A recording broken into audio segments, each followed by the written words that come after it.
मुख्यमंत्री देवेंद्र फडणवीस आज दिल्लीच्या दौऱ्यावर केंद्रीय संचालन समितीच्या बैठकीला मुख्यमंत्री उपस्थित राहणार। 5 राज्यांमधील तिकीट वाटपाबाबत भाजपची पुन्हा खलबत। 15 वर्षीय गतिमंद मुलीवरती तिघांकडून अत्याचार। पुण्यातल्या उच्चभ्रू इमारतीतला धक्कादायक प्रकार।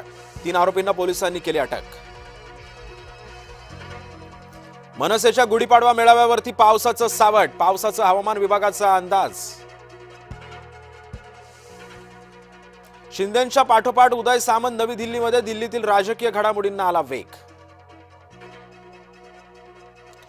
दिल्लीमध्ये असलात म्हणजे नजरेतून सुटलेला नाहीत। खासदारांची दिल्ली दौऱ्यामध्ये एकनाथ शिंदेंकडून झाडाझडती।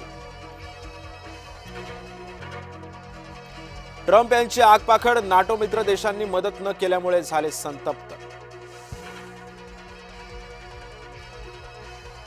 तो कमकुवत होता, राजीनामा दिला ते बरं झालं। अमेरिकेचे दहशतवादी विरोधी प्रमुख जो केंट यांच्या राजीनाम्यावरती राष्ट्राध्यक्ष डोनाल्ड ट्रम्प यांची बोचरी प्रतिक्रिया। मोजतबा खामेनी रशियामध्ये उपचार घेतोय। इराणी राजदूतानं केला खुलासा।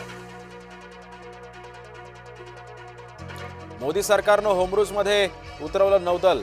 भारतीय व्यापारी जहाजांना नौदलाचं संरक्षण। होमरूजमध्ये रखडलेली सर्वच्या सर्व 22 भारतीय जहाज सुरक्षित केंद्राची केंद्र सरकारची माहिती।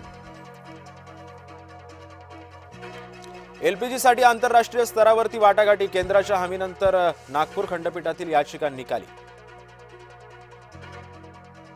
राज्यामध्ये सिलेंडरची साठेबाजी सुरू असल्याची महायुतीची कबुली। मंत्री छगन भुजबळ म्हणतात घरगुती गॅस सिलेंडरचे 18 साठेबाज अटकेत। राज्यामध्ये 1208 घरगुती सिलेंडर जप्त।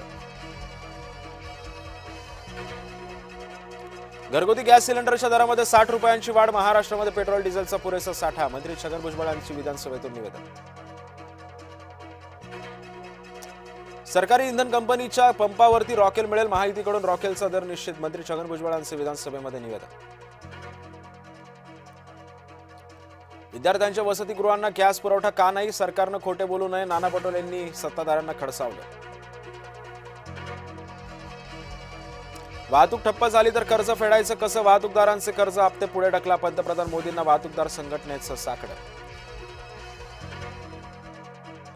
कुर्ल्यामध्ये मुजोर फेरीवाल्यांचा पुन्हा माज। 40 फेरीवाल्यांकडून तरुणाला मारहाण। रमजान काळामध्ये कुर्ल्यामध्ये अनधिकृत फेरीवाल्यांची दादागिरी। मुंबईकरांसाठी दिलासादायक बातमी। 12 डब्यांच्या लोकल आता 15 डब्यांच्या। 19 मार्च पासून 15 डब्यांच्या लोकल धावणार।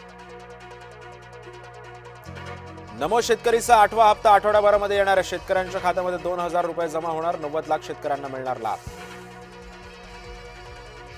हवामान विभागाच्या अंदाजानुसार राज्यामध्ये अवकाळी पाऊस। बीड, सांगली, हिंगोली आणि लातूरमध्ये गारपिटीसह अवकाळी पाऊस। ज्वारी, कांदा, गहू आणि फळबागांचं मोठं नुकसान।